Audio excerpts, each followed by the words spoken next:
I'm on the surface. And as I take my last step from the surface, back home. Le 12 décembre 1972, quand le dernier astronaute de l'équipage Apollo 17 se résolut à quitter la surface de la Lune, c'était déjà la 6e fois que les Américains foulaient le sol de notre satellite. Le programme Apollo exprimait une volonté politique visant à démontrer à tous la suprématie américaine. De fait, pour la Terre entière, ce saut dans l'univers représenta quelque chose d'irréversible.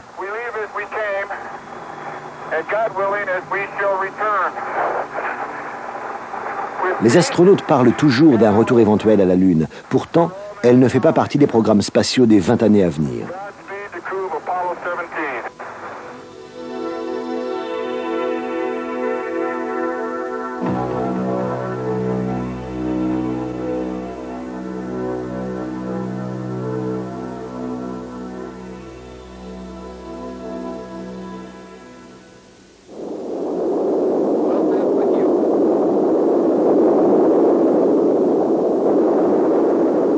En 1981, quand les États-Unis lancèrent leur première navette spatiale, Space Shuttle en américain, on pensa que la crise dans le domaine aérospatial, le programme Apollo était alors terminé, allait être surmontée. Après les expéditions spectaculaires sur la Lune, en effet, le budget de la NASA avait été réduit quasiment des 2/3 et on licencia massivement. La situation dura ainsi environ une dizaine d'années.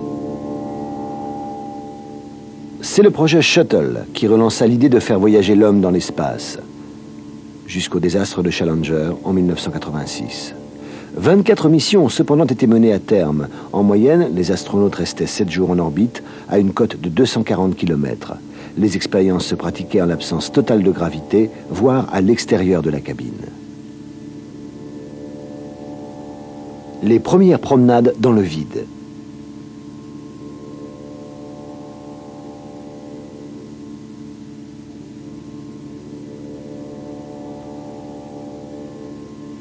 À long terme, la navette servira de moyen de transport pour atteindre l'objectif que la recherche aérospatiale s'est fixé d'ici à la fin du siècle, construire une station spatiale habitée par l'homme.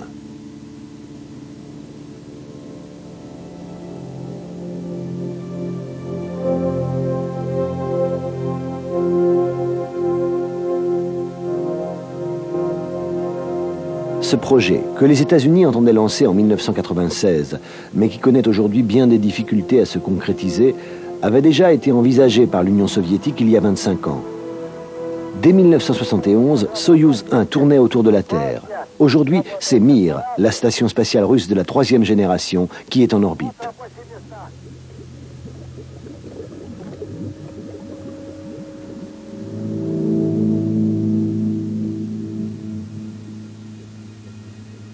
En plongeant dans l'espace, l'homme quitte son milieu naturel, tout comme ces poissons qui gagnèrent la Terre il y a des millions d'années. Mais pour s'adapter en l'absence de gravité, l'homme, au contraire, doit retourner à cet élément d'où la vie naquit il y a des millions d'années, l'eau.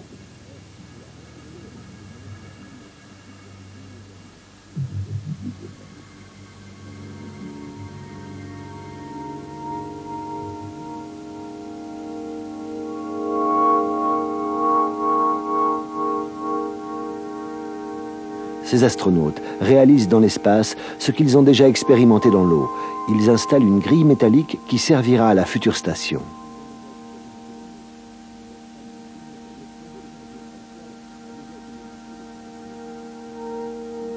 Le projet de station spatiale a déjà été modifié depuis sa première conception. Les dimensions et le poids n'ayant plus beaucoup d'importance en l'absence de gravité, ses auteurs se sont concentrés uniquement sur les fonctions essentielles et les objectifs finaux. Cependant, il faut tenir compte du fait qu'aucune partie de la construction ne peut être plus grande ou plus lourde que la capacité utile de charge du vaisseau spatial transporteur. Celui-ci amènera les premiers éléments en place aux alentours de la fin des années 90. Ce sont les zones d'habitation qui posent le plus gros problème d'arrimage. En effet, dans l'eau comme dans l'espace, les formes rondes conviennent mieux, car elles résistent davantage à la pression. Or, elles génèrent des espaces vides inutiles. Écoutons le point de vue de l'architecte de la station, Manor Dalton.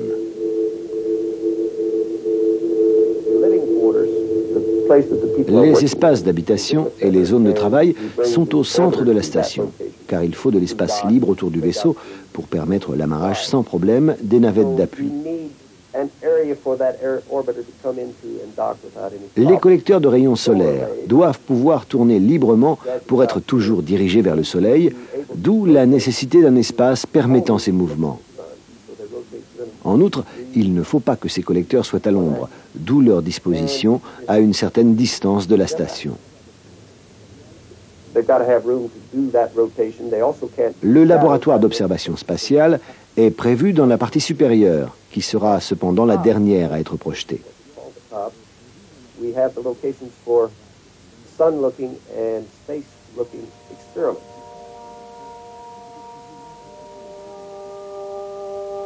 Depuis cette position, on peut observer n'importe quel objet dans l'espace profond, indépendamment de la longueur d'onde de la lumière qu'il diffuse.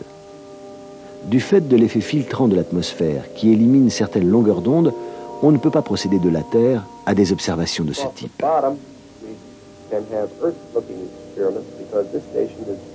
Dans la partie inférieure de la station, on installera des dispositifs de recherche pointés sur la Terre.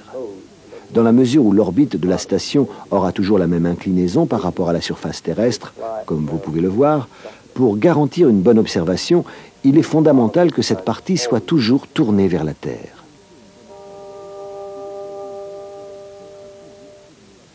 Le télescope spatial de Hubble est en fait le plus beau cadeau qui ait pu être fait aux astronomes par l'astronautique. Mais la technocratie un peu délirante de la NASA a fait qu'il a été mal aligné au point de vue optique et que pendant des années, il n'a rien donné de valable. Fort heureusement, la navette américaine a récemment envoyé une équipe de 4 astronautes qui ont pu faire des sorties, aller réparer l'appareil sur place, et maintenant il y a des résultats extraordinaires qui commencent à sortir. Détection de systèmes solaires éventuels, détection de trous noirs dans les galaxies, etc. Et ces opérations astronautiques sont de bon augure pour le développement futur de la station orbitale internationale. Parmi ces différents objectifs, la NASA compte également l'étude de notre planète.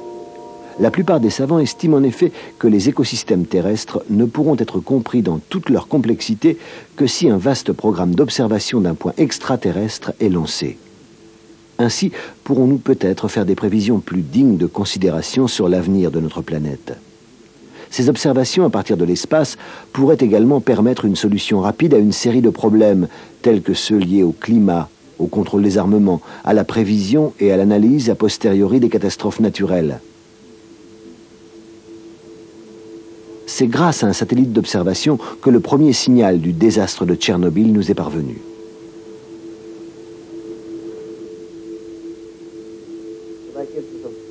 Avec le temps, les observations depuis l'espace se sont avérées indispensables. Là, il y a une sorte d'usine.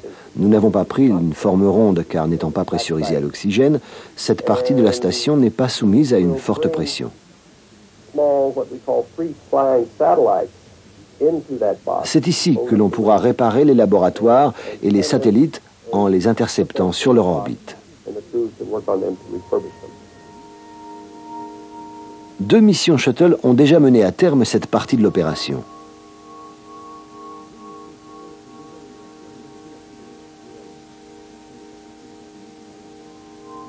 Voici l'astronaute Joe Allen, en train de s'approcher du satellite Palapa, qui sera ensuite transporté dans la soute du shuttle.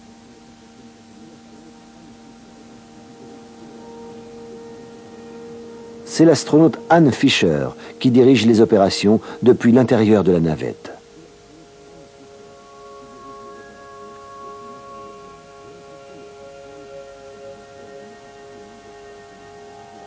L'entretien de la plateforme fera bien sûr également partie des nombreux stages de l'équipage de la station spatiale.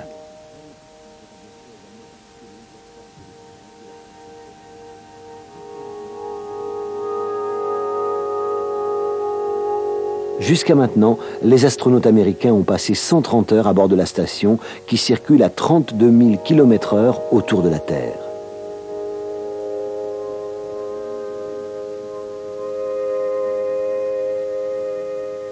Quand le voyage vers une station spatiale sera devenu un jeu d'enfant pour les générations futures, ces images seront très familières. Là-haut, il y a toujours à faire.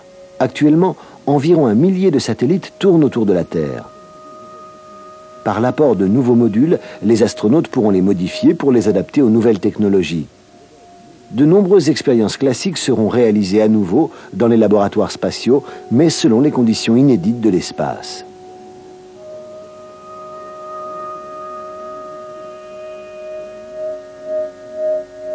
Là, le satellite réparé par l'astronaute Allen va être remis en orbite.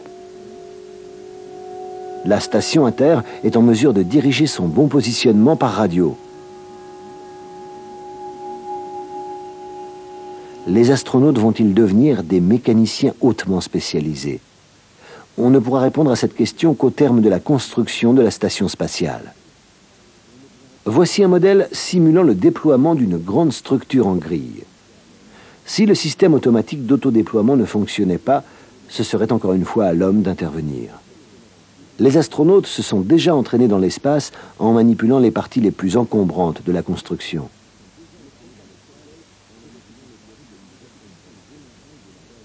Le programme Shuttle peut être considéré comme une répétition générale de la réalisation de la future station spatiale. Une douzaine de lancements devraient achever le transport de tous les éléments de la station au cours des années 90. Il faudra ensuite monter tous ces éléments, et ce, en l'absence totale de gravité. L'Europe fournirait un des différents modules de recherche et le Japon un autre, du moins selon les intentions affichées il y a peu. En fait, le projet de station spatiale dans son ensemble semble actuellement en panne.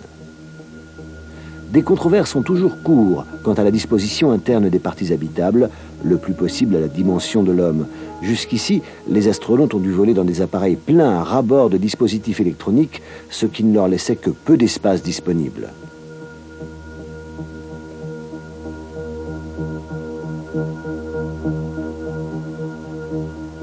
En outre, les conséquences de l'absence de gravité, au début plutôt amusantes, peuvent à la longue poser des problèmes psychiques et physiologiques. Et les agences pour la recherche spatiale ne peuvent certainement pas courir le risque d'avoir des astronautes déprimés. Les missions Skylab ont démontré la grande utilité des recherches scientifiques dans l'espace. Dans un futur proche, on y investira des milliards pour le développement de nouveaux médicaments et de nouveaux composants destinés à l'industrie informatique. Pour l'instant, par exemple, les savants cherchent des réponses à des problèmes de ce type. Comment les plantes poussent-elles en l'absence de gravité quand il n'y a que du vide autour? Voici une expérience sur des bourgeons de blé.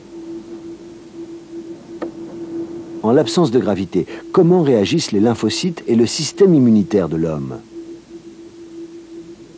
Comment s'associent les liquides dans l'espace s'il n'y a pas de poussée hydrostatique ni de sédimentation? Grâce à la microgravitation, des processus chimico-physiques impensables sur la Terre sont désormais envisageables. Peut-être pourra-t-on ainsi produire de nouveaux alliages ou cultiver des cristaux précieux pour l'industrie électronique.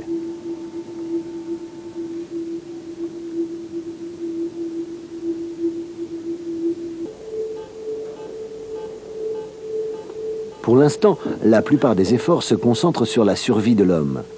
Pour réussir à supporter un long séjour dans l'espace, il faudra qu'il s'adapte à ces conditions, totalement différentes. En l'absence de gravité, les liquides du corps tendent à monter, d'où des conséquences physiques telles que la décomposition du calcium dans les os, l'atrophie des tissus, une altération de la composition du sang, du système immunitaire et des biorhythmes, une foule de problèmes encore sans solution. Si le rêve d'une station spatiale habitée par l'homme se réalise vraiment en 1998, une présence permanente de l'homme dans l'espace deviendra enfin une réalité. La station servira de tremplin de lancement pour les vols vers la Lune, les expéditions vers Mars ou encore plus loin.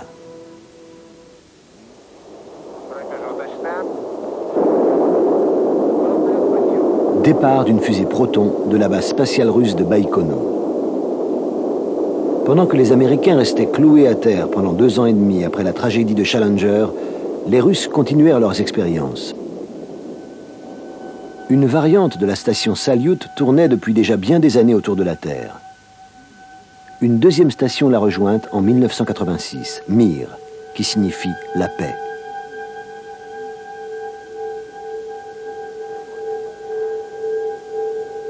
Les deux stations se composent de 3 modules encastrés, pesant en tout 21 tonnes.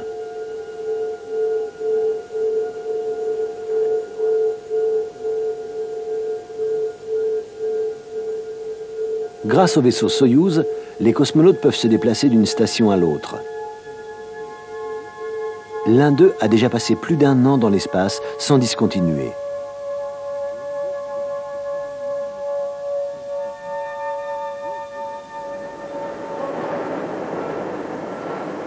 Bloc de base de Mir en phase de montage. 6 astronautes peuvent l'occuper. Nouveauté. À terre, on met au point des modules d'agrandissement de 20 tonnes qui seront montés dans l'espace en vue de tâches précises.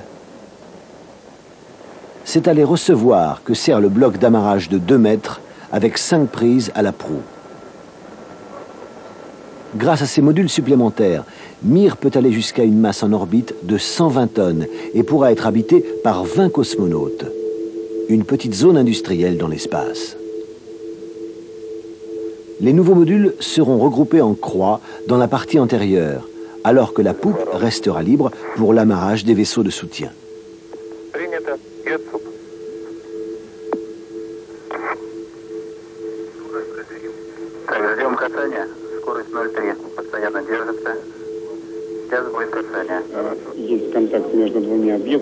Un vaisseau de soutien s'approche de la station spatiale. Les manœuvres commencent aussitôt. À terre, la tension est évidente.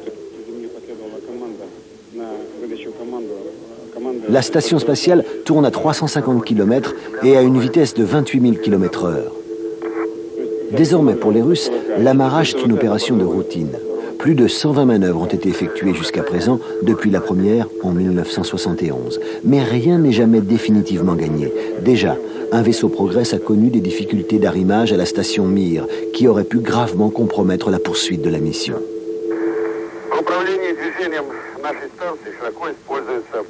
Pour l'équipage de la station, la fermeture de la chambre de décompression est un moment d'intense émotion. Le vaisseau Progress leur apporte de la nourriture fraîche, de l'oxygène et des souvenirs. Enregistrements et vidéos des bruits du vent, de la pluie, des oiseaux.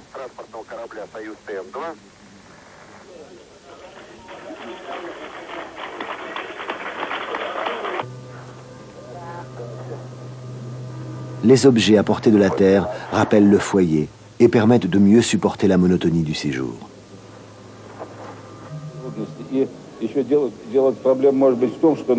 Psychologiquement, le plus difficile est de devoir cohabiter avec d'autres personnes dans un espace si réduit. Sur Terre, on n'avait pas prévu les problèmes que nous avons rencontrés. En dépit de tous les exercices et des expériences, certains phénomènes n'ont pas été pressentis.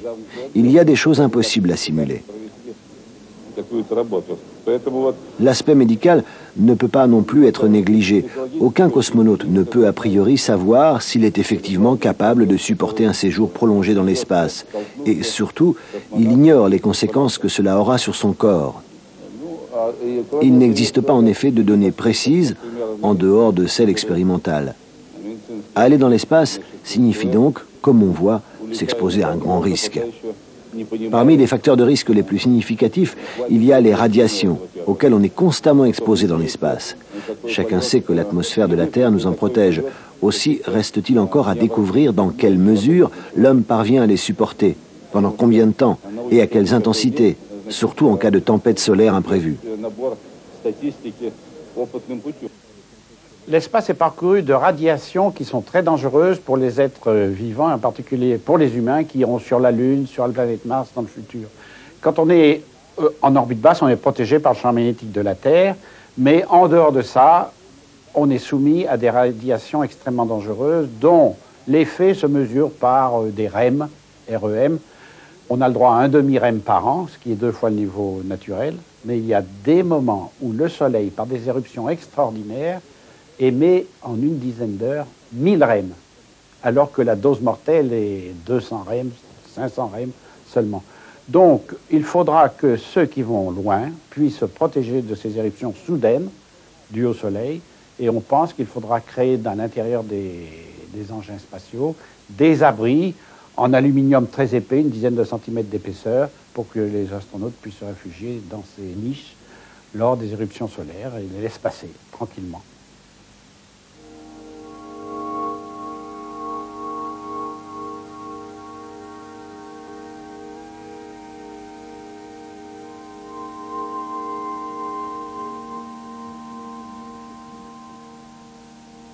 Voici un centre d'entraînement des cosmonautes russes.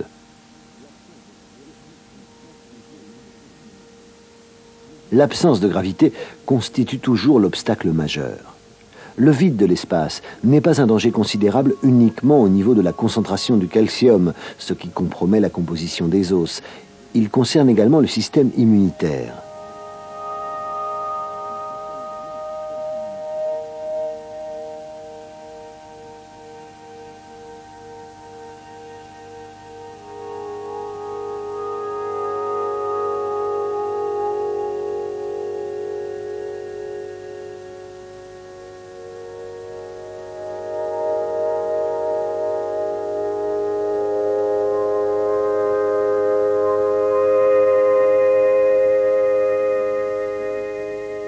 Toutefois, les experts sont confiants. À la longue, l'homme s'adaptera à la vie dans l'espace. Fort de cette conviction, les Russes ont poursuivi imperturbablement leur politique spatiale, obtenant ainsi des résultats importants. Pour eux, une centaine de lancements par an a toujours été une routine. Les autres nations ont dès lors commencé à demander l'autorisation d'utiliser la station spatiale russe. La Russie avait inscrit à son programme le lancement en orbite de centrales électriques en mesure de capturer l'énergie solaire et de l'envoyer sur la Terre sans perte due à la traversée de l'atmosphère. Après les bouleversements politiques du début des années 90, l'industrialisation de l'espace pourra-t-elle continuer à faire partie des programmes russes? Mais au-delà de la technique et de l'exploit, y a-t-il autre chose dans l'infinité de l'espace? Qu'arrive-t-il à l'homme lorsqu'il se lance pour la première fois parmi les étoiles? Qu'a donc éprouvé l'astronaute qui a foulé le sol de la Lune pour la première fois à 385 000 km de sa planète natale? The realization of being in space, being physically separate from all of La sensation d'être dans l'espace, d'être physiquement séparé de la Terre et de ses habitants, de se trouver aussi loin de toute humanité, est absolument indescriptible. It forced me to realize not only that I was on a frontier, but that I was Pour moi, cela a voulu dire faire un pas dans l'histoire, marquer le début d'une ère nouvelle, une ère où l'humanité conquerrait l'univers.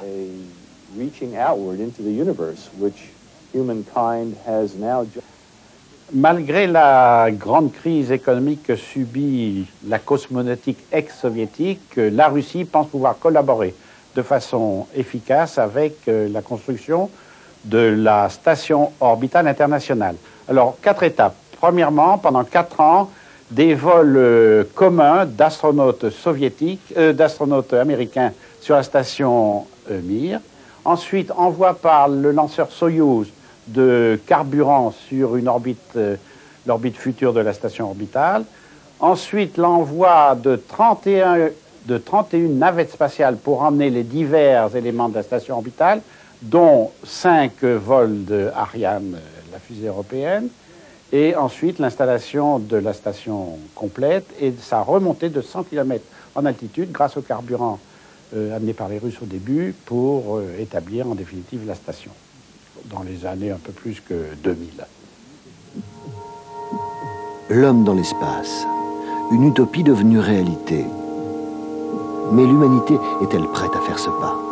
Pouvons-nous vraiment assumer ainsi la responsabilité de l'espace où d'autres planètes tournent comme la nôtre? Dans l'espace, il apparaît aussitôt avec évidence à quel point le rapport qui unit les hommes est étroit et combien le lien entre tous les êtres vivants sur la Terre est fort. Pourtant, du fait de notre aveuglement, nous n'arrêtons pas de creuser des différences inexistantes. Voilà pourquoi nos vies sont marquées par la rivalité, la haine et la violence. De là-haut, on constate aussitôt que nous ne sommes pas uniquement les habitants d'une même planète, mais qu'il nous faut essayer de survivre ensemble. On sait bien que toute initiative nouvelle de l'homme se répercute sur la planète et peut provoquer des bouleversements dramatiques.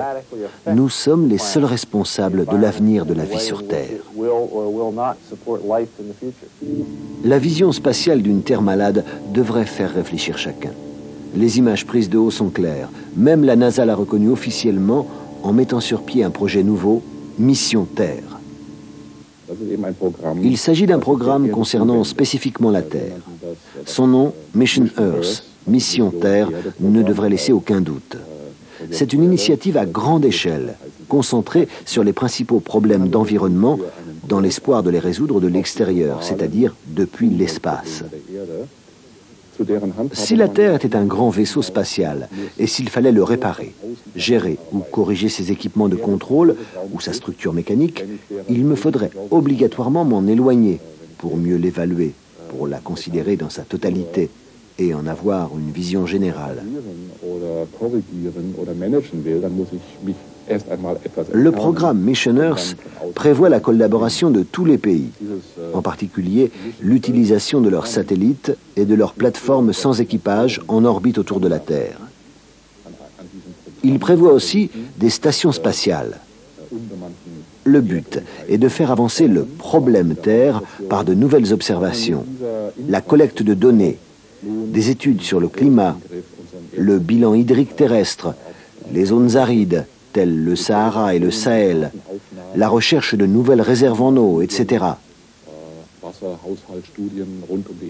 Par exemple, peut-être qu'à partir de l'espace, on pourra mesurer la quantité de neige tombant sur l'Himalaya et en déduire combien d'eau redescendra sur l'Inde, ce qui permettrait de prévoir les éventuelles inondations. Aujourd'hui, de telles informations sont encore hors de portée. Himalaya vermessen kann aus dem Weltraum und daraus errechnen kann, wie viel Wasser wird Indien bekommen, wird es daraus wieder Überschwemmungen geben. Das ist alles Bestandsaufnahme, die heute noch völlig unmöglich ist.